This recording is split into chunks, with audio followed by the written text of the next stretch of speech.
Assalamualaikum warahmatullahi wabarakatuh. Hello students, my name is Vivi Aprila. You can call me Miss Vivi, and I'm teaching English lesson for the 6th grade. So today we're going to continue learning about narrative text. Just like in lesson 2, we already learned about narrative text. Seperti di lesson kedua, kita udah belajar tentang teks naratif. In lesson 3, kita masih juga akan membahas tentang narrative text. Tapi fokus kita akan lebih ke animal stories. Jadi tentang cerita-cerita hewan, yaitu fable. In lesson 3 or in this chapter, you will learn to describe about animals' body parts.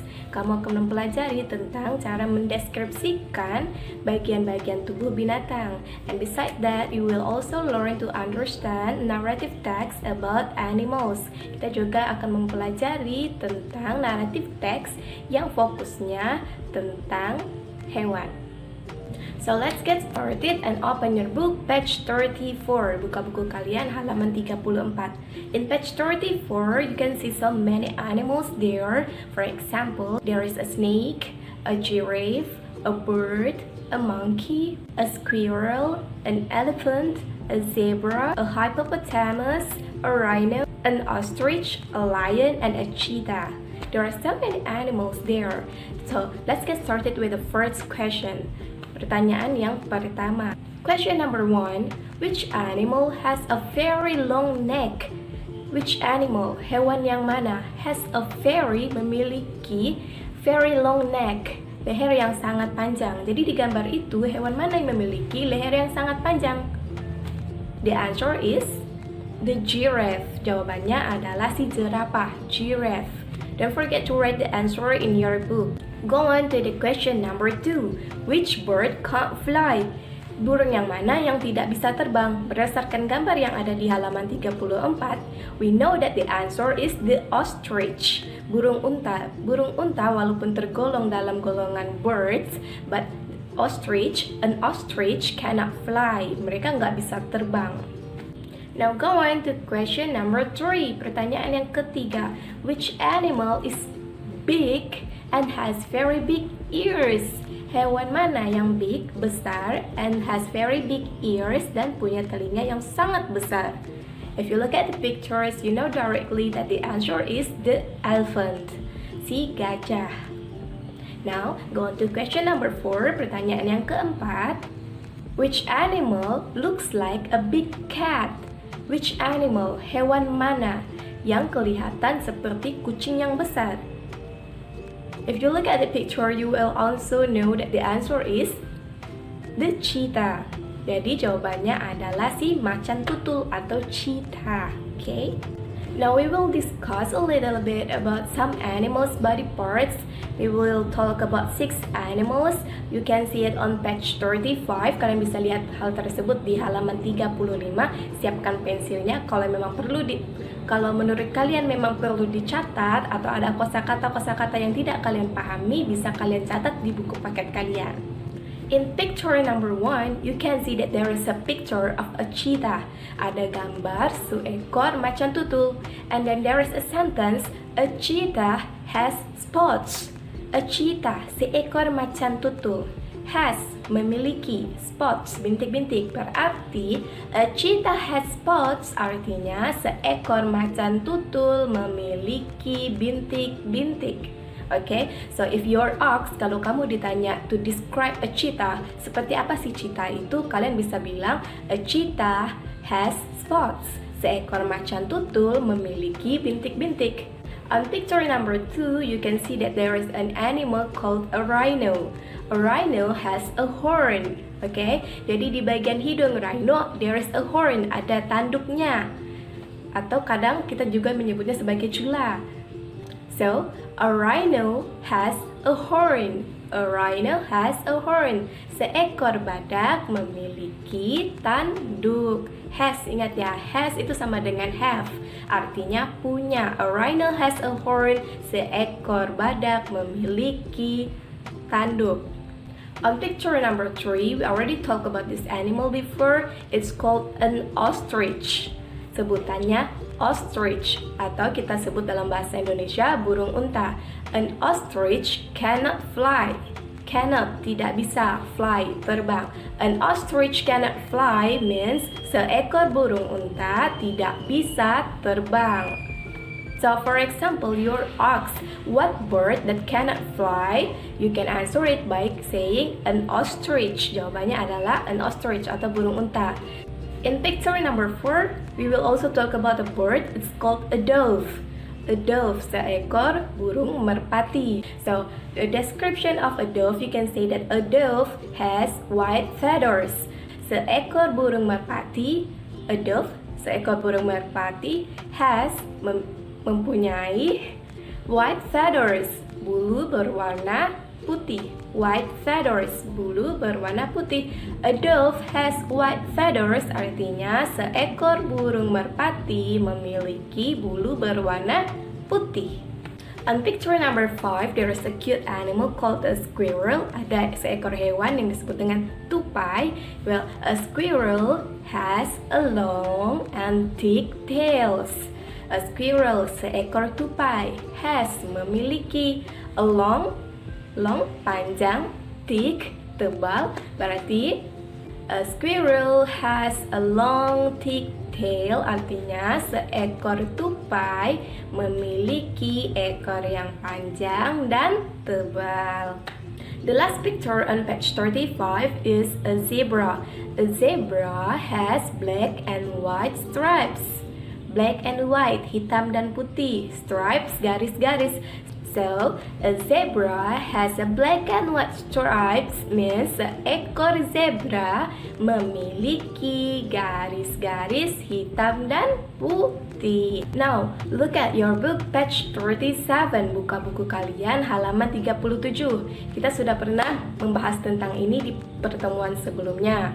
Jadi, ini adalah gambar seekor singa. Kita ngebahas tentang bagian-bagian tubuh singa. Yang pertama, there is a head, ada kepalanya, of course. And then number 2, the answer is back, punggungnya. Number 3, the answer is tail. Tail artinya ekor, T-A-I-L, tail. Number 4, the answer is leg, kaki. Number 5, the answer is paw, cakarnya. Okay. Number 6, the answer is whisker.